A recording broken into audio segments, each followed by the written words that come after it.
다 함께 11월 12일 주일 가정예배를 드리겠습니다. 찬송가 325장입니다.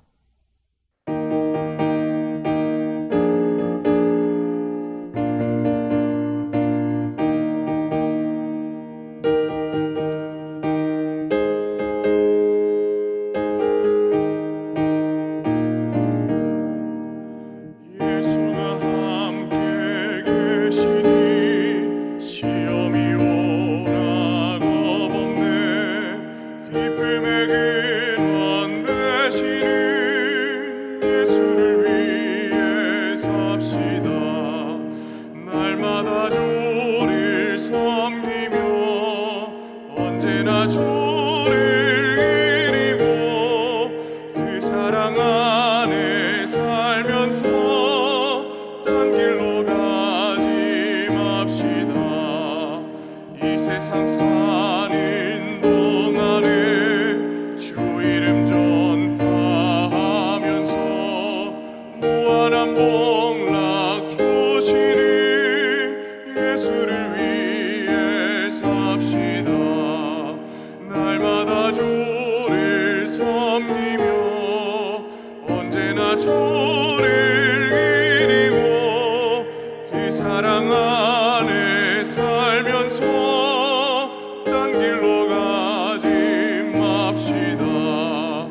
이 세상 친구 없어도 예수는 나의 친구니 불의한 일을 버리고 예수를 위해 삽시다. 날마다 주를 섬기며 언제나 주를 사랑 안에 살면서 딴 길로 가지 맙시다. 주께서 심판하실 때 잘했다 칭찬하리니 이러한 상급 받도록 예수를 위해 삽시다.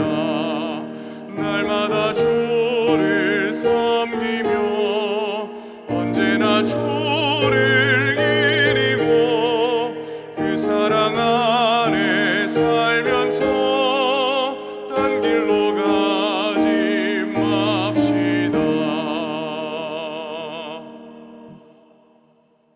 오늘 함께 나누실 말씀은 사도행전 23장 11절의 말씀입니다. 제가 말씀을 봉독하겠습니다. 그날 밤에 주께서 바울 곁에 서서 이르시되 담대하라. 내가 예루살렘에서 나의 일을 증언한 것 같이 로마에서도 증언하여야 하리라 하시니라. 아멘. 샬롬. 오늘도 하나님께서 허락해 주신 복된 주일 가운데 쉼과 회복이 있고 예배의 감격과 마음의 평강이 있으며 하나님과 화평을 누리시는 귀한 시간이 되기를 원합니다.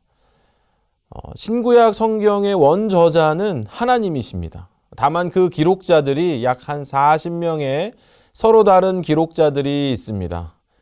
약 한 3,000년에 걸쳐서 그 기록 시기를 가지고 있는데 다양한 이야기와 교훈이 담겨 있습니다. 그 중에서 오늘 저희들이 읽은 사도행전은 복음의 일꾼들인 사도들의 이야기입니다. 죽음을 각오하고 복음을 전하는 이야기가 오늘 나오다 보니까 다소 새가족이나 초신자들에게는 조금 어려울 수 있다는 사실을 기억하시면서 오늘 본문을 함께 또 읽으시고 묵상하시고 나누시면 좋겠습니다. 보통 신앙생활이 시작되면 우리 예수님 때문에 좋은 일이 생깁니다. 마음의 평강이 생기고 고난이 사라지고 인생이 술술 풀리는 거죠. 우리 예수님 때문에 인생의 위기들을 극복할 수 있고 또 형통케 하심을 경험하게 됩니다. 어떻게 보면 우리 신랑 되신 예수님과 함께 신혼기간을 보낸다라고 할 수 있습니다. 막 감사가 넘치고 그때 전도도 많이 일어나죠. 예수님이 너무 좋으니까 함께 나누게 되는 거죠. 그러다가 이제 성장하여서 저희들이 일꾼이 되어서 이제 사명을 가지게 되면 이제는 예수님 때문에 고난을 당하는 경험을 하게 되는 거죠. 이게 아이러니하죠. 예수님 때문에 고난이 없어지다가 이제 다시 일꾼이 되고 성장하게 되면 예수님 때문에 고난을 당하게 되는 거예요. 감당할 만한 고난이긴 하지만은 그 고난은 우리가 하나님께서 우리에게 주신 그 사명을 감당하기 위해서 당하는 고난이라고 할 수 있습니다. 그러나 그 고난 그 자체에 머무르지 않고 그 고난을 통해서 저희들의 믿음은 더 견고해지고 저희들의 신앙은 더 단단해지게 되는 것입니다. 그렇게 사명을 감당하면서 험한 세상을 살아갈 때에 우리가 이렇게 많은 고난에도 담대할 수 있는 비결이 두 가지 이유 때문에 그것이 가능한 것입니다. 첫째는 가장 위대하신 분, 저희들의 믿고 의지할 만한 하나님의 도움을 받는 것입니다. 하나님 때문에 우리가 담대할 수 있구나. 성령 하나님 때문에 우리가 담대할 수 있구나 라는 거죠. 그리고 그분이 그 자녀들을 돌보시고 지켜주신다는 사실이죠. 두 번째 사실은 하나님이 우리를 지켜주시고 보호해 주신다는 그 사실을 우리가 어떤 상황에서도 잊지 않고 꼭 기억하는 것입니다. 그 사실을 꼭 붙드는 것이죠. 여러분, 신앙의 성숙함이란 넘어지지 않는 것도 아니요, 실패하거나 실수하지 않는 것도 아니고 다만 하나님의 도우심을 생각하면서 그 담대함을 유지하는 것입니다. 그것을 보고 우리가 성숙한 믿음이다라고 이제 생각하는 거죠.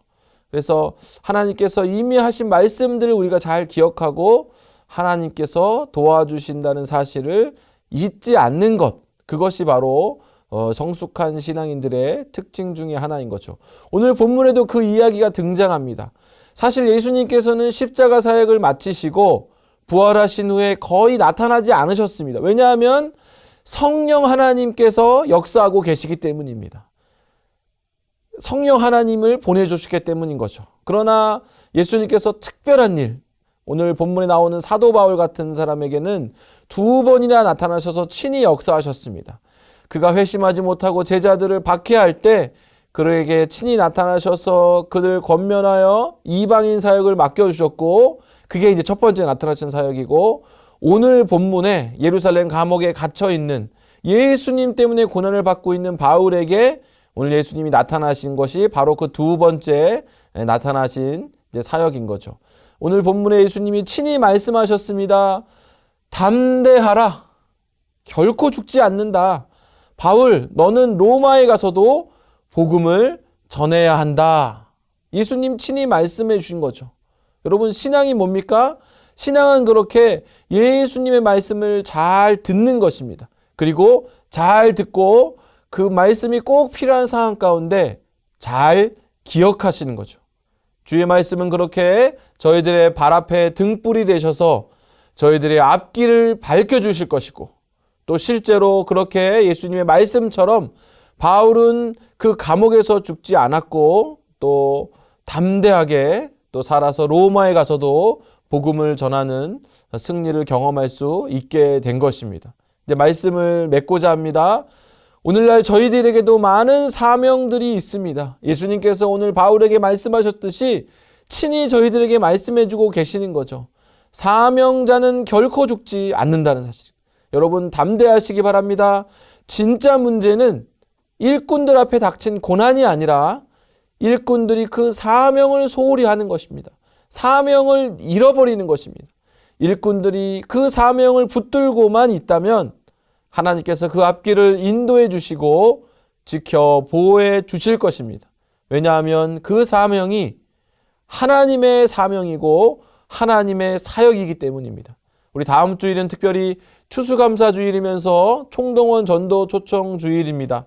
저희들이 모두 전도의 사명을 받은 사람들이라는 사실을 여러분 기억해 주시고 그 사명을 붙드시고 영혼들을 위해 기도하시며 담대하게 복음 전하시는 이번 한 주가 되기를 원하는 것입니다. 그렇게 우리 이번 한 주 동안 기도하는 가운데 복음 전하시는 귀한 일꾼들이 다 되시기를 주님의 이름으로 축원합니다. 기도하겠습니다. 하나님, 죄로 인해 죽을 수밖에 없는 저희들을 하나님의 은혜로 구원하여 주시고 자녀 삼아 주셔서 복된 그리스도의 삶을 충만하게 살아갈 수 있도록 인도하시며 하나님 감사를 드립니다.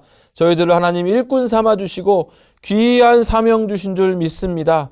사명자는 결코 죽지 않는다. 담대하라 말씀하신 것처럼 저희들에게 주신 그 사명 다 감당할 때까지 담대히 주신 말씀 기억하며 충성스레 나가는 귀한 주의 자녀들 다 되게 하여 주시옵소서.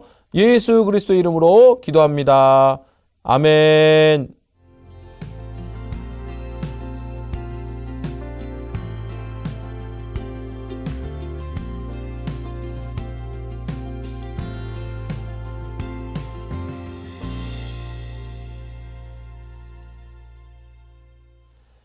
이제는 우리 주 예수 그리스도의 은혜와 아버지 하나님의 다함이 없는 사랑하심과 성령 하나님의 친히 역사하시고 또 인도케 하시는 역사가 주신 말씀 기억하며 담대히 주신 사명 감당하기로 결단하며 나가는 귀한 우리 영락의 모든 가정들 위해 우리 함께 섬기는 일꾼들 위해 이제로부터 영원히 함께 하시기를 간절히 축원하옵나이다.